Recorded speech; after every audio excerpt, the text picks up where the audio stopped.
নমস্কার, নিউজ প্রাইমে আপনাদের স্বাগত। আমি সঞ্জয় রয়েছি আপনাদের সাথে। এই মুহূর্তে আমরা রয়েছি কলকাতার কলা মন্দিরে, যেখানে আজ পশ্চিমবঙ্গীয় মারোয়ারি সম্মেলন শিক্ষা কোষের 35তম বৃত্তি প্রদান অনুষ্ঠান। সঙ্গে পেয়ে গেছি রাজ্যের মন্ত্রী শোভনদেব চট্টোপাধ্যায়কে। কথা বলে নেবো তার সাথে।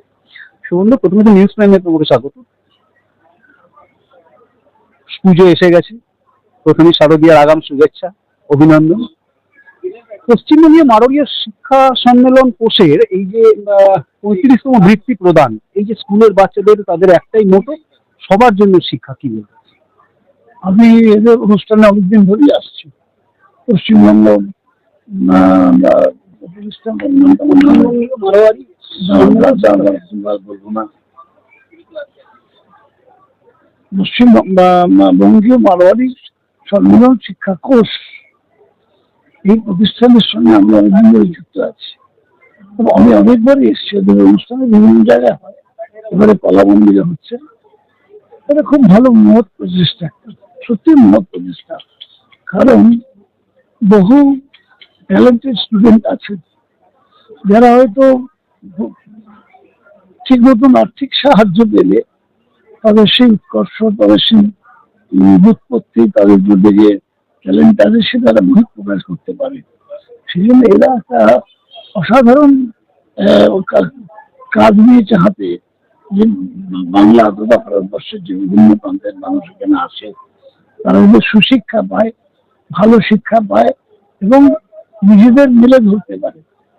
আগামী দিনে এই হলো নেশন বিল্ডার। যদি আরো ভালো ছাত্র হয়, ভালোভাবে পাশ করে এবং ভালোভাবে পাশ করে তারা দেশের সেবা করতে পারে, সেই জন্য তারা এই বৃত্তিটা প্রদান করে। আমি এদের সত্যি অকুণ্ঠ প্রশংসা করতে চাই। মুখ্যমন্ত্রীর যুগান্তকারী যে প্রকল্প কন্যাশ্রী, সেটা তো একরকম আছে।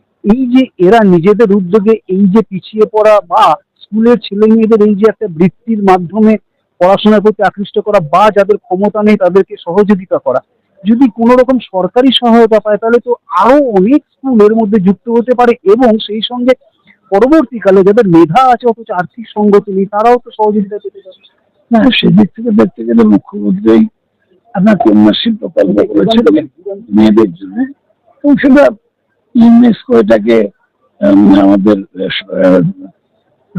স্বীকৃতি দিয়েছে।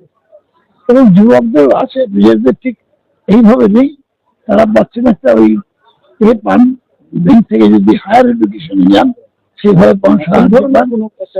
এই ধরনের এখনো পর্যন্ত এছাড়া যেসব ছাত্রছাত্রীরা অসুবিধায় পড়ে তারা মুখ্যমন্ত্রীকে চাইলেই তারা আর্থিক সাহায্য পান। আমরা রেকমেন্ড করে দিই, মুখ্যমন্ত্রী সাহায্য করেন। মুখ্যমন্ত্রী দড়াই হস্ত। 71-72টা প্রকল্প চলে বাংলার গরিব মানুষের জন্য। স্বাভাবিকভাবেই এটা একটা অসাধারণ প্রচেষ্টা নিশ্চয়ই আছে আমাদের দেশে, আমাদের রাজ্যে মুখ্যমন্ত্রীর তরফ থেকে।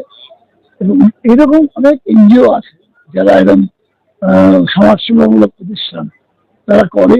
এরা একটা তাদের মধ্যে নিশ্চিতভাবে অন্যতম। এরা আজকে থেকে নয়, দীর্ঘ 30-35 বছর ধরে করে আসছে। এটা সত্যি একটা অভিনন্দনযোগ্য কাজ। শারদোৎসব এসে গেছে, আর 12 দিন বাকি। নিউজ প্রাইমের দর্শকদের জন্য যদি কোনো বার্তা দেন। শারদোৎসব আমাদের ভালোভাবে কাটুক। যেভাবে বৃষ্টির মানে চোখ লাগানি চলছে, আজকে আবার টিভিতে দেখছিলাম যে নিম্নচাপের প্রভাবে এর সময় বৃষ্টি হবে, পুজোর সময়। ভগবানের কাছে প্রার্থনা করছি যাতে বৃষ্টি না হয়, ছেলে মেয়ে বাচ্চা বুড়ো সবাই যাতে এই পুজোর ভাগ নিতে পারে। সবচেয়ে বড় কথা, বৃষ্টি হওয়ার জন্য যে গরিব মানুষ যারা ছোট ছোট দোকান করে খায়, যারা জামা কাপড় বিক্রি করে, হকারি করে, তারা কিন্তু খুব বিপজ্জনক বিপদের মধ্যে পড়ছেন। সেইটা আমার কাছে মনে হয় ভগবান তো সকলের জন্য, ঈশ্বর ওদের প্রতি করুণার দৃষ্টি দিন, যাতে ওরাও বাঁচে, আমরাও বাঁচি, সকলে মিলে আনন্দ করতে পারি মায়ের এই বাবের বাড়ি আসাকে কেন্দ্র করে।